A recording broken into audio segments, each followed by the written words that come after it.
আসসালামু আলাইকুম। আশা করি সকলে ভালো আছেন। আজকে আমাদের দেওয়ানি কার্যবিধি 1908 এর লেকচার 12। আজকের লেকচারে আমরা আলোচনা করব দেওয়ানি কার্যবিধির যে অর্ডার সমূহ আছে সেই অর্ডার সমূহের মধ্যে সবচেয়ে গুরুত্বপূর্ণ যে অর্ডার, তার মধ্যে অন্যতম একটা হচ্ছে অর্ডার 7, যেখানে আলোচনা করা হয়েছে আরজি সম্পর্কে। আমরা পূর্ববর্তী লেকচার গুলাতে অলরেডি জেনে ফেলেছি একটা দেওয়ানি মোকদ্দমা শুরুই হয় আরজি দাখিলের মাধ্যমে। তো আজকের আমরা অর্ডার 7 এর মাধ্যমে করব আরজি বলতে কি বোঝায়, এবং আরজি এর মধ্যে কোন কোন বিষয়বস্তু উল্লেখ করতে হবে, এবং এর সাথে দেখবো আরজি গ্রহণের পদ্ধতিটা কি, প্রণালীটা কি। এর সাথে দেখবো আরজি ফেরত এবং আরজি নাকচ বা প্রত্যাখ্যান হলে কি প্রসিডিউর, সেই প্রসিডিউরটা দেখবো। এবং দেখবো আরজি ফেরত আদেশের বিরুদ্ধে কি প্রতিকার আছে, সেই প্রতিকার সমূহ নিয়ে আলোচনা করব। এবং আমরা আরো আলোচনা করব আরজি প্রত্যাখ্যানের কিছু ক্ষেত্রে আরো যে কিছু মৌলিক নীতি আছে, সেই মৌলিক নীতি সমূহ নিয়ে আমরা আলোচনা করব। হ্যাঁ। তো আজকের লেকচারটা মোটামুটি একটু বড় হবে। লেকচারটা বড় হলেও খুবই গুরুত্বপূর্ণ লেকচার। আপনারা খুব মনোযোগ সহকারে এবং ধৈর্য সহকারে শুনবেন, পড়বেন, এবং পড়া শেষে আপনারা এই আপনাদের যে সহায়ক বই আছে সেই সহায়ক বই থেকে পড়তে পারেন, এবং অবশ্যই ব্যারেকটা ভালো করে পড়বেন। তো আমরা প্রথমে যদি শুরু করি যে আরজি বলতে কি বোঝায়, প্লেন্ট। আরজি বা প্লেন্ট বলতে কি বোঝায়? আরজি হলো বাদীর প্লিডিংস, যেখানে বাদী তার দাবির বিবরণ উল্লেখ করে এবং যা দাখিলের মাধ্যমে মোকদ্দমা দায়ের করা হয়। ঠিক আছে, আমরা পূর্ববর্তী লেকচার গুলোতে অলরেডি এই বিষয়টা জেনে ফেলছি। যে প্লিডিংসটা যখন পড়ছিলাম সেখানে দেখছিলাম যে বাদীর যে দাবি দেওয়া সেটা হচ্ছে আহ, আরজি, বাদীর যে আরজি সেটা হচ্ছে বাদীর প্লিডিংস, এবং বিবাদীর যে আরজি লিখিত জবাব সেটা হচ্ছে বিবাদীর প্লিডিংস। ঠিক আছে, লিখিত জবাব এবং আরজি একসাথে মিলে হয় প্লিডিংস, আর প্লেন্ট হয় শুধুমাত্র আরজি। বাদী যে দাবি উপস্থাপন করে আদালতে, সেই দাবির যে বিবরণ, সেই বিবরণটা হচ্ছে বাদীর প্লেন্ট বা আরজি। ঠিক আছে, আর দেওয়ানি কার্যবিধি 26 দ্বারা আমরা করেছি না, যে প্রত্যেকটা দেওয়ানি মোকদ্দমা আরজি দাখিলের মাধ্যমে নির্ধারিত পদ্ধতিতে হচ্ছে দায়ের করতে হবে। এখন আমরা দেখব দেওয়ানি কার্যবিধির অর্ডার 7 রুল 1। অর্ডার 7 রুল 1-এ কি আলোচনা করছে? আরজিতে যেসব বিষয় উল্লেখ করতে হবে, একটা আরজির মধ্যে কি কি বিষয় অবশ্যই আপনার উল্লেখ করতে হবে। হ্যাঁ, আরজির মধ্যে আপনার অনেকগুলো বিষয় আপনি উল্লেখ করতে পারেন, কিন্তু যেসব বিষয় আপনাকে অবশ্যই উল্লেখ করতে হবে সেই বিষয়গুলা দেওয়ানি কার্যবিধির অর্ডার 7 রুল 1-এ বলছে। ঠিক আছে, এখানে বলছে কি, যে আরজিতে, হ্যাঁ, দেওয়ানি মোকদ্দমা দায়ের করতে হলে প্রথমে যে ডকুমেন্টটি প্রস্তুত করতে হয় সেটাই হলো আরজি। প্রত্যেকটা আরজি প্রস্তুত করতে হবে অর্ডার 7 ও অর্ডার 6 এর যে বিধান আছে সেই বিধানগুলো ফলো করতে। তো আরজিতে যেসব বিষয় অবশ্যই থাকবে সেই বিষয়গুলো বলা আছে যে অর্ডার 7 রুল 1-এ। এখানে বলছে কি, সর্বপ্রথমে যে আদালতে মোকদ্দমা দায়ের করবে তার নাম, সে আদালতের নাম। আপনারা যখন একটা প্লেটের ড্রাফট দেখবেন, হ্যাঁ, একটা আরজি ড্রাফট যখন দেখবেন তখন আপনারা এটা দেখতে পারবেন যে সর্বপ্রথমে উপরে হচ্ছে কি, যে আদালতে মোকদ্দমা দায়ের করছে সে আদালতের মোকদ্দমার নাম থাকে। তারপর থাকে কি, একটা মোকদ্দমার নাম্বারও থাকে। হ্যাঁ, একটা মোকদ্দমার নাম্বার থাকে, যেটা এখানে উল্লেখ করে নাই কিন্তু একটা মোকদ্দমার নাম্বার থাকে। তারপর থাকে হচ্ছে কি বাদীর নাম, বর্ণনা এবং বাসস্থান। এর সাথে থাকে ভার্সেস, বিবাদীর নাম, বর্ণনা এবং বাসস্থান। বাদী এবং বিবাদী যদি নাবালক বা প্রতিবন্ধী হয়, হ্যাঁ, তাহলে তার একটা বিবরণও সেই জায়গায় থাকে। মামলার কারণ ও কারণ উৎপত্তির সময়, কজ অফ অ্যাকশন যখন হয়েছে, সেই মামলার কারণ এবং কারণ উৎপত্তির সময়টা উল্লেখ থাকে। তারপর থাকে কি, আদালতের এখতিয়ারাধীন এখতিয়ার নির্ধারণের জন্য যেসব তথ্য প্রয়োজন, যেমন পিকুইনারি জুরিসডিকশন এবং টেরিটোরিয়াল জুরিসডিকশন ইত্যাদি নির্ণয়ের জন্য যে তথ্যাদি আছে, সেই রকম আদালতের এখতিয়ার নির্ণয়ের জন্য যে তথ্যাদি প্রয়োজন সেগুলা। তারপর বাদীর দাবিকৃত প্রতিকার, হ্যাঁ, যেটাকে বলে শেওয়ায়েত। হ্যাঁ, যখন যেটাকে শেওয়ায়েত বলে সেটাকে সেখানে থাকে কি, বাদীর দাবিকৃত প্রতিকার, হ্যাঁ, প্রেয়ার থাকবে। তারপর থাকে হচ্ছে বাদী যে ক্ষেত্রে তার আংশিক দাবি পারস্পরিকভাবে পরিশোধ করতে সম্মত হয়েছে বা বর্জন করেছে, সেক্ষেত্রে দাবির যে অংশ অনুরূপভাবে পরিশোধ বা বর্জন করা হয়েছে সে অংশটা উল্লেখ করতে হবে। এবং আদালতে আর্থিক এখতিয়ার নির্ধারণের জন্য মোকদ্দমার বিষয়বস্তুর আর্থিক মূল্যমান সংক্রান্ত বিবরণ, আদালতের আর্থিক এখতিয়ার নির্ধারণের জন্য মোকদ্দমার বিষয়বস্তুর আর্থিক মূল্য এবং বিবরণ থাকতে হবে। এর সাথে প্রেয়ারটা অবশ্যই থাকতে হবে, যে বাদীর কি প্রেয়ার করছে সে প্রেয়ার। এবং সর্বশেষে হচ্ছে আমরা দেখতে পাবো যে থাকবে একটা আর্জির মধ্যে ভেরিফিকেশন এবং হচ্ছে সিগনেচার এবং ভেরিফিকেশনের যে বিষয়টা সেটাও থাকবে। এটা এখানে উল্লেখ করা নাই, কিন্তু একটা আর্জিতে এই বিষয়গুলো থাকা লাগে।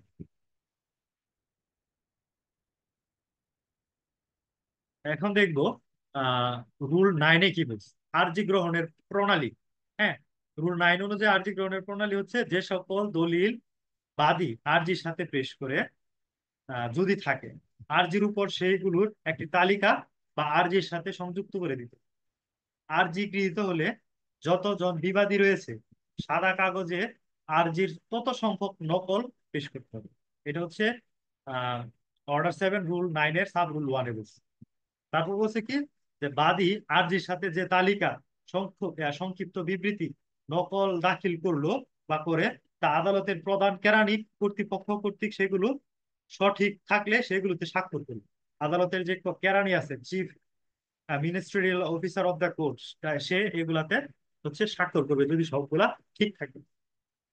ঠিক আছে, এটা বলছে অর্ডার 7-এর রুল 9-এ বলছে। অর্ডার 7-এর রুল 9-এর যে কথাটা বলছে সহজভাবে যদি বলি, যে বাদী আরজির সাথে যেসব ডকুমেন্ট সে পেশ করতে চায় তার একটা তালিকা থাকবে, এবং যতজন বিবাদী আছে ততজন বাদীর ততজন হচ্ছে আরজির কপি দিবে, এবং সেই সকল কপিতে এবং আরজির যে তালিকাটা আছে সেই সকল ডকুমেন্টে আদালতের যে কেরানি আছে কেরানি, সে কেরানি স্বাক্ষর করে দিবে।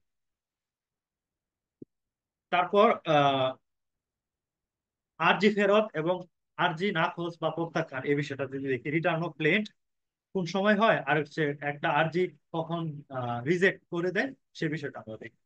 দেওয়ানি কার্যবিধি আহ 7 আদেশের 10 বিধিতে হচ্ছে আরজি ফেরত রিটার্ন অফ ক্লেম, এবং 7 আদেশের 11 বিধিতে হচ্ছে আরজি প্রত্যাখ্যান বিষয়ে উল্লেখ করা আছে, রিজেকশন অফ ক্লেম। তো 10 আদেশে বলছে রিটার্ন অফ ক্লেম, 11 আদেশে বলছে হচ্ছে রিজেকশন অফ ক্লেম। এই দুইটা বিষয় আমরা যদি এখন ভালো করে দেখি, তো আরজি ফেরত অর্থ হলো এখতিয়ারাধীন আদালতে আরজি দাখিল করলে আরজিটি, মানে এখতিয়ারবিহীন আদালতে যদি আপনি একটা আরজি দাখিল করে ফেলেন, হ্যাঁ, আপনার এই আরজি মোকদ্দমা দায়ের করার এখতিয়ার আছে হচ্ছে আপনার অ্যাসিস্ট্যান্ট জাজ করে, আপনি গিয়ে জয়েন্ট ডিস্ট্রিক্ট জাজে করলেন, তখন জয়েন্ট ডিস্ট্রিক্ট জাজ সেই আদালত সে এই আটা নিবে না, আপনার আরজিটা নিবে না, আপনার আরজিটা তখন এখতিয়ার সম্পন্ন আদালতে দাখিলের জন্য আবার ফেরত দিবে, রিটার্ন রিটার্ন অফ ক্লেম। এখতিয়ার সম্পন্ন আদালতে দাখিলের জন্য আপনার আর্জিটা আবার তাকে ফেরত দিবে। ঠিক আছে, এটা বলছে কি, যে 10 বিধির 1 উপবিধিতে বলছে মোকদ্দমার যে কোনো পর্যায়ে, মোকদ্দমার যে কোনো পর্যায়ে যে আদালতে মোকদ্দমা দায়ের করা উচিত ছিল সে আদালতে দাখিল করতে আর্জি ফেরত দিতে হবে। যে আদালতে দাখিল করা উচিত ছিল সে আদালতে আবার হচ্ছে দাখিল করার জন্য সে কি করবে, মোকদ্দমাটা ফেরত দিবে, আর্জিটা ফেরত দিবে।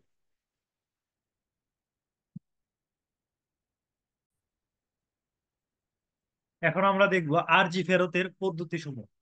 আদালত আরজি ফেরত দিতে যে সকল পদ্ধতি অনুসরণ করবে সেগুলো হচ্ছে কি, যে আরজি দাখিলের এবং ফেরতের তারিখ, আরজি দাখিলকারী পক্ষের নাম, আরজি ফেরতের কারণ সম্পর্কিত সংক্ষিপ্ত বর্ণনা, আদেশ উল্লেখ করবে, আদেশে উল্লেখ করবে। হ্যাঁ, আরজি ফেরতের আদেশে কি কি উল্লেখ করবে, যে আরজি দাখিলের এবং ফেরতের তারিখ, আরজি দাখিলকারী পক্ষের নাম, আরজি ফেরতের কারণ সম্পর্কিত সংক্ষিপ্ত বর্ণনা আদেশে উল্লেখ করবে।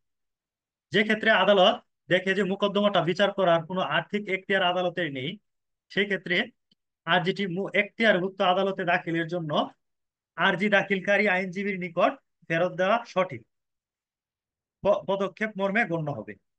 মোকদ্দমাটি বিচার করার এখতিয়ার আদালতের নেই, এই কারণে মোকদ্দমাটি খারিজ করা যায় না।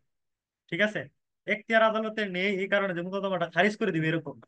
এখতিয়ার সম্পন্ন আদালতে যেন মোকদ্দমাটা আবার করে, সেজন্য মোকদ্দমাটা আরজিটা কি করে দিবে, রিটার্ন করে দিবে, ফেরত দিয়ে দিবে। একটা উদাহরণ যদি দেখি, যে ক কুষ্টিয়াতে ও খ যশোরে বসবাস করে, ক খ এর বিরুদ্ধে ঢাকাতে একটি মানহানিকর বক্তব্য প্রকাশ করে মানহানির জন্য সাধিত ক্ষতিপূরণ চেয়ে ক কুষ্টিয়াতে মোকদ্দমা দায়ের করে। যেহেতু ঢাকাতে ক্ষতি সাধিত হয়েছে সেহেতু ঢাকাতে, বা যেহেতু বিবাদী যশোরে বসবাস করে সেহেতু যশোরে মোকদ্দমা দায়ের করতে হবে 19 অনুযায়ী, ধারা 19 অনুযায়ী এটা নিয়ম। সুতরাং কুষ্টিয়ার আদালত আরজিটি ঢাকা বা যশোর আদালতে দাখিলের জন্য আইনজীবীর নিকট ফেরত পাঠাবে, কিন্তু সে এই মোকদ্দমাটা খারিজ করে দিবে, ফেরত পাঠাবে। আরজি ফেরত আদেশের বিরুদ্ধে প্রতিকার। আরজি ফেরত আদেশের বিরুদ্ধে প্রতিকার কি? বাদী আরজিটি এখতিয়ার সম্পন্ন আদালতে পুনরায় দাখিল করতে পারবে এবং আরজি ফেরত আদেশের বিরুদ্ধে আপিল দায়ের করতে পারে, কারণ দেওয়ানি কার্যবিধির 43 আদেশ অনুযায়ী আরজি ফেরত সিদ্ধান্ত একটি আপিলযোগ্য আদেশ। সুতরাং আপিলযোগ্য আদেশের বিরুদ্ধে আপিল দায়ের করা যায়। এখন আমরা দেখব অর্ডার 7 রুল 11 যে রিজেকশন অফ প্লেন্ট যেটা আছে, আরজি প্রত্যাখ্যান। তো রিজেকশন অফ প্লেন্ট বলতে কি বোঝায়?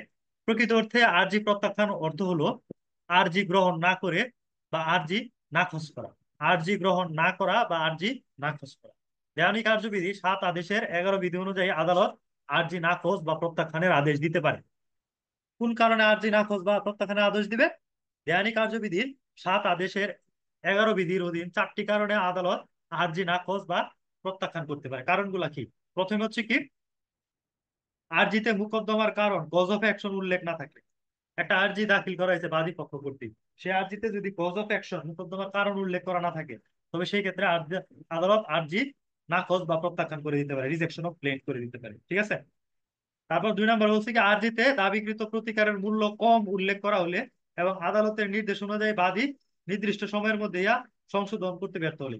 মানে আরজিতে হচ্ছে প্রতিকারের মূল্য, দাবিকৃত প্রতিকারের মূল্য যদি কম থাকে এবং আদালত যদি হচ্ছে নির্দেশ করে যে যেটা সংশোধন করতে, সে যদি নির্দিষ্ট সময়ের মধ্যে সংশোধন না করে, তবে আরজি রিজেক্ট করে দিবে। ঠিক আছে, আরজি প্রত্যাখ্যান করে দিবে।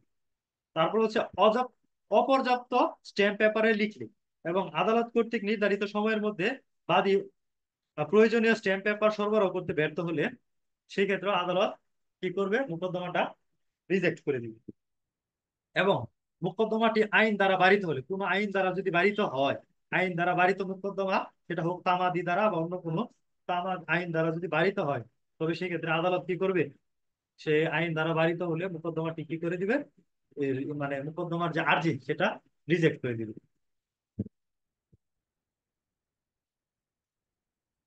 আরজি প্রত্যাখ্যানের পূর্বে আরজি সংশোধনের সুযোগ দিবে। হ্যাঁ, একটা আরজি আদালত প্রত্যাখ্যানের পূর্বে 21 দিনের একটা সুযোগ দিবে। সেই 21 দিনের মধ্যে সে আদালতে হচ্ছে যে প্রত্যাখ্যান আদেশটা আছে, সেই প্রত্যাখ্যান আদেশটা দেওয়ার আগে পক্ষকে কি দিবে? বাদী পক্ষকে একটা সুযোগ দিবে, সে যেন সংশোধন করে নেয়। আরজি প্রত্যাখ্যানের ক্ষেত্রে আরো কিছু নীতি আছে, সেগুলো যদি আমরা দেখি। আরজি প্রত্যাখ্যানের ক্ষেত্রে আদালত শুধুমাত্র বাদীর আরজি ও এর সাথে দাখিলকৃত দলিল সমূহ বিবেচনা করবে। বিবাদীর তার কোনো দরখাস্ত বা লিখিত বর্ণনায় কি যুক্তি উপস্থাপন করছে সেটা আদালতের দেখার টাইম নেই, শুধু বাদীর দাখিলকৃত দলিল সমূহ বিবেচনা করবে।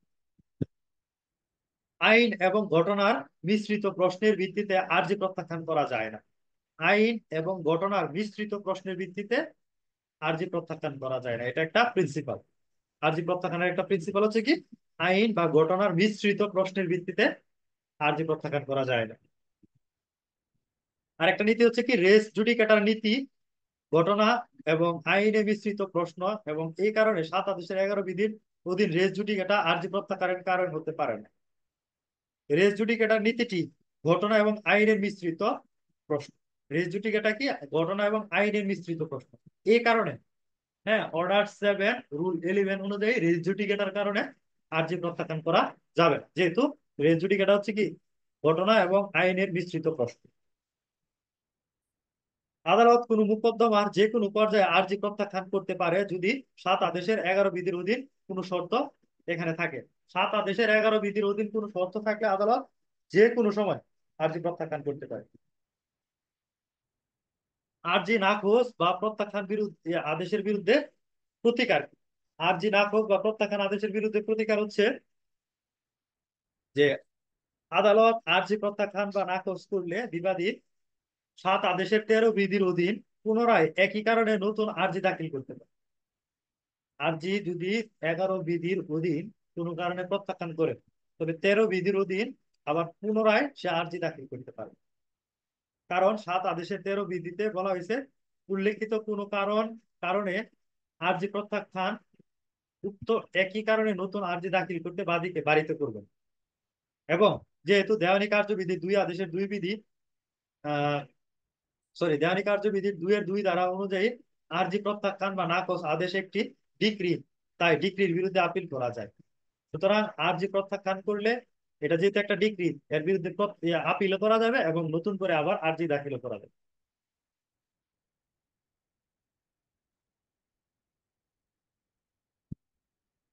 আরজি প্রত্যাখ্যান এবং মামলা খারিজের মধ্যে পার্থক্য কি, এটা আমরা যদি দেখি, যে তিনটা পার্থক্য এখানে আছে। যে আরজি প্রত্যাখ্যান এবং মোকদ্দমা খারিজের মধ্যে মৌলিক পার্থক্য হলো, আরজি প্রত্যাখ্যান বা নাকচ হলো একটি ডিক্রি এবং এর বিরুদ্ধে আপিল করা যায়, কিন্তু মোকদ্দমা খারিজ হলো একটি আদেশ, এটি আপিল যোগ্য হতে পারে আবার নাও হতে পারে।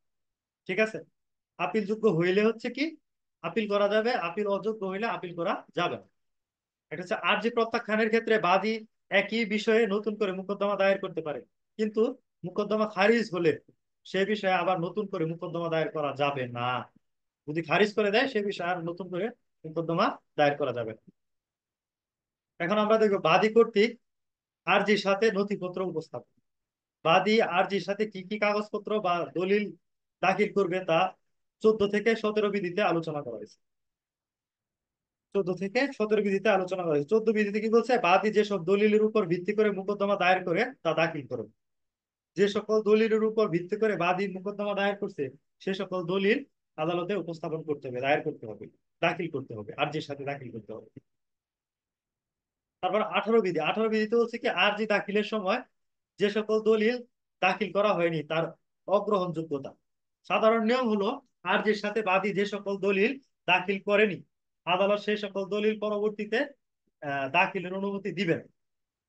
কেননা নিয়ম হচ্ছে কি আরজির সাথে আপনার সকল দলিল আপনার দাখিল করতে হবে। সুতরাং যদি আরজির সাথে আপনি কোনো দলিল দাখিল না করেন, সাধারণ নিয়ম হচ্ছে পরবর্তীতে সেগুলা দাখিলের আর অনুমতি আদালত দিবেন। ব্যতিক্রম প্রেক্ষাপটে আদালত এমন দলিল দাখিলের অনুমতি দিতে পারে। আরজি দাখিল করার সময় দাখিল না করলেও নিম্নলিখিত কয়েকটা ক্ষেত্রে, এই তিনটা ক্ষেত্রে আদালত শুধু অনুমতি দিতে পারে। 1 নাম্বার, যেসব দলিল বিবাদী সাক্ষীকে জেরা করার জন্য দাখিল করা হয়। যে সকল দলিল বিবাদী সাক্ষীকে জেরা করার জন্য দাখিল করা হয়, সেই সকল দলিল যদি আরজির সাথে নাও দেয় সেগুলা দাখিলের অনুমতি আদালত দিবে। একটা হচ্ছে কি বিবাদী কর্তৃক উপস্থাপিত কোনো বিষয়ের উপর ভিত্তি করে বা প্রদানের জন্য যে সকল দলিল আদালতে হাজির করা হয়। আরেকটা পয়েন্ট হচ্ছে যে সকল দলিল কেবলমাত্র কোনো সাক্ষীকে তার স্মৃতিশক্তি পুনরুজ্জীবিত করার জন্য দাখিল করা হয়। যে সকল দলিল কেবলমাত্র তার সাক্ষীকে স্মৃতিশক্তি পুনরাবৃত্তি করার জন্য, পুনরুজ্জীবিত করার জন্য দাখিল করা হয়, সেগুলা পরবর্তীতে আর্জিতে দাখিল না করলেও পরবর্তীতে দাখিল করার জন্য আদালত অনুমতি দিতে পারে। এই হচ্ছে আজকের আলোচনা। আজকে আমরা একটা দীর্ঘমেয়াদী লেকচার দেখলাম, সেই ডিউরেশনটা অনেক বড় হয়ে গেছে। আরজি বিষয়ে যে কথাগুলো আমাদের দেওয়ানি কার্যবিধির অর্ডার 7 আলোচনা করা হয়েছে, প্লেন্ট এবং আরজি বিষয়ে। প্লেন্ট আর আরজি একই, প্লেন্ট হচ্ছে ইংরেজি, আরজি হচ্ছে বাংলা। এই বিষয়টা আমরা আজকে আলোচনা করার চেষ্টা করলাম। যদি কারো কোনো কোশ্চেন এবং কোয়ারিজ থাকে অবশ্যই কমেন্টস বক্সে জানাবেন। ধন্যবাদ সবাইকে।